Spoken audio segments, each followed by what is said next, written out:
안녕하세요. 머니바게트입니다. 36조 달러. 이 숫자는 미국의 국가 부채 규모입니다. 미국이 오래전부터 이 국가 부채 때문에 골머리를 앓고 있는데요. 그래서 신용평가기관 무디스도 미국의 국가 부채가 너무 많다라면서 신용 등급을 강등할 만큼 국가 부채는 미국의 심각한 문제가 됐습니다. 단순히 미국이 국가 부채를 가지고 있다. 이것만으로는 큰 문제가 되지 않는데요. 문제는 그 규모죠. GDP 대비 적당한 규모의 부채는 충분히 갚을 수 있는 수준이기 때문에 괜찮아요.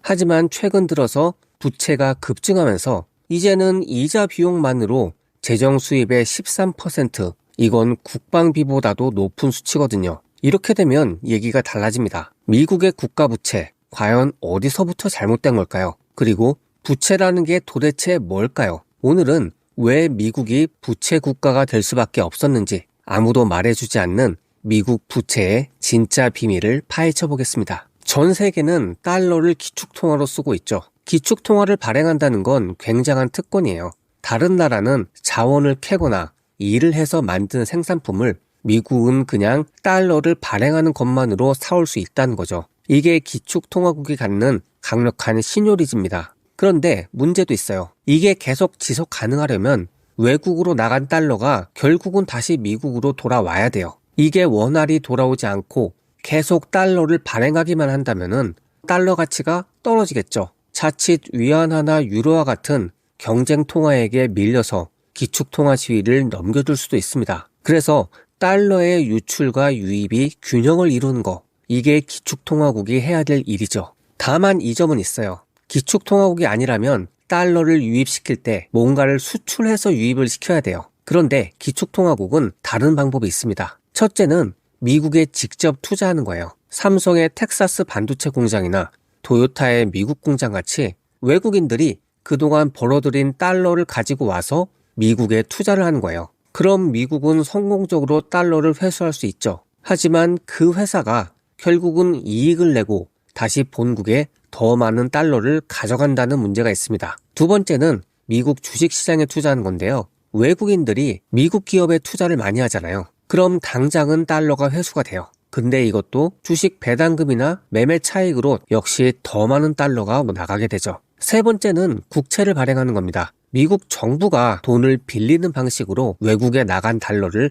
가져오는 건데요. 그럼 미국은 그 돈으로 마음껏 재정 적자를 낼 수 있는 효과가 있습니다. 물건을 사기 위해 나간 달러가 들어올 때는 결국 투자의 방식으로 되돌아오는 건데요. 그래서 달러 회수를 투자로만 받을 때는 미국이 신뢰를 유지해야 지속 가능하다는 특징이 있습니다. 그리고 이 방법들은 모두 돌아오는 달러보다 더 많은 달러가 유출되거든요. 결국 부채의 규모는 점점 더 커지는 거예요. 그런데 요즘 들어서 어떤 현상이 벌어졌냐면은 원래는 자국민들에게 세금을 걷어서 재정을 충당해야 되던 거를 이건 국민들이 싫어하고 인기가 없으니까 만만한 국채로 조달을 한 거예요. 매년 무역 적자로 1조 달러가 해외에 유출되고 그럼 정부는 국채를 발행해서 회수했죠.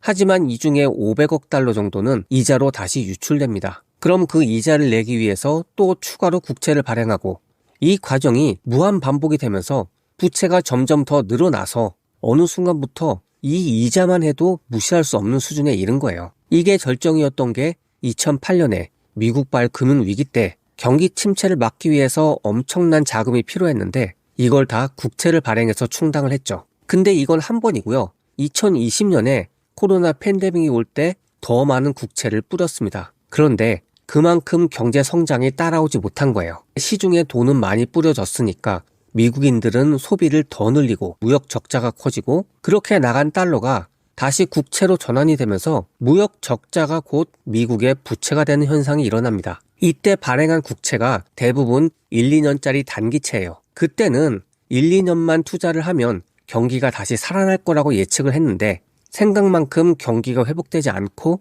지금 만기가 돌아오고 있다는 거죠. 그러면서 수면 아래에 있던 미국 부채의 악순환이 드러납니다. 달러를 회수하는 가장 정직한 방법이 미국도 수출을 하는 거예요. 그런데 지금 수입하는 거에 비해서 딱히 수출할 만한 게 충분하지 않다는 겁니다. 그래서 미국 정부는 달러를 가진 사람에게 이자를 주면서 일단 달래줘야 되죠. 그게 국채인 거예요. 그래서 언제부턴가 미국의 주력 수출품이 국채가 된다는 말이 나올 정도로 미국의 국채 의존이 심각해진 거예요. 그러면 이렇게 국채의 규모가 커지면 커질수록 미국에 대한 믿음이 튼튼해야 되잖아요. 정말 믿는 친구한테 100만 원 정도는 그냥 빌려줄 수 있겠죠. 그런데 그게 1000만 원이라면 좀 생각해 봐야 됩니다. 그런데 1억이 되고 10억이 되면 계속 빌려줄 수 있을까요? 더구나 계속 빚을 갚아 나가는 것도 아니고 계속 더 빌려달라고 합니다. 그래도 그동안은 이 친구가 아주 잘 나가서 돈을 정말 잘 벌어서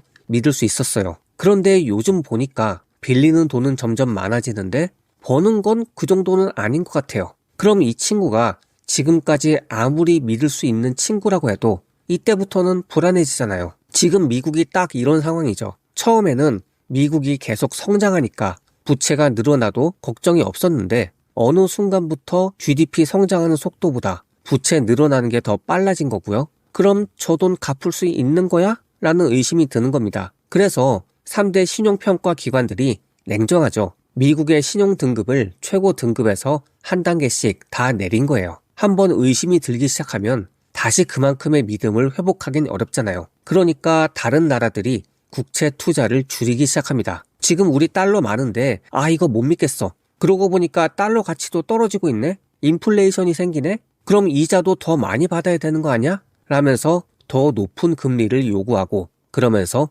금리가 오르는 거죠. 금리가 오르면 이자로 더 많은 돈을 내야 되는데 그 돈이 없으니까 더 높은 이자를 주고 돈을 빌려야 되고 그럼 미국의 부채는 더 많아지고 또다시 위기가 반복되는 거예요. 그래서 미국은 이걸 타개하기 위해서 달러를 회수할 수 있는 다른 방법을 찾는 건데요. 트럼프는 생각을 합니다. 이 모든 게 무역 적자를 내기 때문이다. 그 원인은 다른 나라들이 미국의 제조업을 빼앗아갔기 때문이다 라고 보는 거예요. 미국인들이 아이폰을 살 때마다 중국에 달러를 주고 가져오죠. 왜 미국에서 개발한 아이폰을 중국에서 수입을 하냐? 미국에서 제조, 생산까지 다 해서 달러를 회수하면 되지 않겠느냐라는 겁니다. 미국도 제조업을 부흥시켜서 미국에서 수출할 수 있는 물건을 만들겠다는 거예요. 그런데 보니까 미국은 인건비가 비싸죠? 그래서 가격 경쟁력이 없습니다. 이걸 해결하기 위해서 수입품에 관세를 받는 거예요. 오해하면 안 되는 게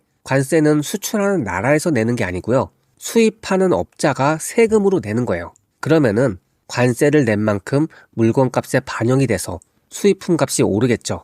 이렇게 해야 차라리 이 관세를 내느니 미국에서 만드는 게 낫겠다라고 해서 미국의 공장이 들어오는 거죠. 결국 핵심은 미국인들이 수입품을 덜 사게 하는 거예요. 그렇게 되면 미국은 더 이상 국채 발행을 안 해도 되고 관세만을 받아서 재정을 충당할 수 있다는 거죠. 그런데 현실로 돌아와서 보면 미국에서 제조업을 부흥시키는 건 먼 미래의 일입니다. 그런데 관세는 당장 현실이에요. 그럼 그 기간 동안의 시간차를 어떻게 극복하냐는 겁니다. 당장 관세를 받으면 무역 적자는 줄어들어요. 하지만 당장 살림을 꾸려야 하는 미국 정부에서 보면 경기가 침체되면서 세수가 줄어들죠. 수입이 줄기 때문에 외국으로 나가는 달러가 줄어들면서 외국에서 국채를 사는 돈 자체가 없어진 거예요. 그럼 국채가 잘 안 팔리죠. 그럼 당장 돈이 필요한 미국 정부는 증세를 하거나 지출을 줄여야 됩니다. 하지만 트럼프는 이미 감세와 지출을 약속한 마당에 경기 침체와 물가 상승으로 힘들어하는 미국인에게 세금을 더 거두고 지출을 줄인다. 이건 보통 용기로 가능한 게 아니죠. 그래서 어쩔 수 없이 또 국채를 발행할 수밖에 없는 겁니다. 과거보다 더 높은 이자를 줘서 어떻게든 국채를 팔아야 되는 거죠. 그러면 당장 이자 갚기도 어려운 나라가 금리가 더 높아졌는데 계속 국채를 발행한다. 이러면 상환 능력에 의구심이 생기는 겁니다. 앞으로 1년, 2년 안에는 어떻게든 갚겠죠. 그래서 단기 국채는 별 영향이 없는데 10년 국채, 30년 국채 같이 장기물을 중심으로 불안이 확산되면서 시장이 패닉을 일으키는 거예요. 10년 후, 30년 후에 미국이 돈을 온전히 갚으려면 계획대로 미국 내 제조업이 성공적으로 살아나서 수출하는 나라가 된다면 갚을 수 있어요. 하지만 이건 계획일 뿐이고 그 사이에 무슨 일이 벌어질까 불안한 거예요. 미국은 자국의 제조업이 살아날 때까지 그 시간을 가지고 도박을 하고 있는 건데요. 이 계획의 성공률을 높이려면 단기적으로 미국인의 희생이 필요해요. 지금 과소비에 익숙해 있는 미국인들이 오르는 물가를 감당하고 소비를 줄이고 그동안 외면했던 일을 해서 빚을 갚아야 됩니다. 그 기간 동안 국채가 버텨줘야 됩니다. 그런데 국채는 안전자산을 찾는 사람이 투자하는 거잖아요. 그 사람이 지금 도박을 하고 있는 나라에 투자하지 않습니다. 결국 국채를 사는 사람은 위험 투자자가 되는 거고요. 이 사람들은 이자가 높아야 삽니다. 하지만 이들이 요구하는 대로 이자를 다 주다 보면 제조업을 살릴 돈이 없겠죠. 그래서 트럼프는 지금 메비우스의 띠 같은 구조 조정을 하고 있는데 이게 쉽지 않은 거죠. 지금 이 시기를 견뎌낸다면 다시 미국이 위대하게 된다고 말하는 트럼프입니다. 하지만 조금이라도 삐끗하게 되면 오히려 악순환이 될 수도 있는 양날의 검이 된 겁니다. 여지껏 힘들고 어려운 일을 외국인에게 시키고 그들에게 달러를 쥐어주면 그만이었던 미국인들이 외국인 근로자를 다 내보내고 그걸 미국인들이 직접 해야 되는 시대가 된다면 과연 할 수 있을까? 정말 미국이 계획대로 관세가 국채를 대신하는 더 이상 이자를 내지 않고도 훌륭하게 달러를 회수하게 될 수도 있어요. 그렇게 되면 미국은 제조업도 성공적으로 정착하고 첨단 산업도 함께하면서 부채도 줄어드는 청사진을 달성할 수도 있겠죠. 그 첫 시험대는 트럼프의 감세 법안이 미국 상원을 통과하느냐 마느냐입니다. 재정 적자는 당장의 달콤함을 주지만 이자는 먼 미래의 일이죠. 미국은 너무 오랫동안 그 달콤함에 빠져서 미래를 외면했고 그 대가를 치르는 겁니다. 미국이 이 위기를 벗어나려면 세금을 늘리고 정부 지출을 줄이는 뼈를 깎는 개혁이 필요해요. 그 첫 단추를 어떻게 꿰는지 지켜볼 일입니다.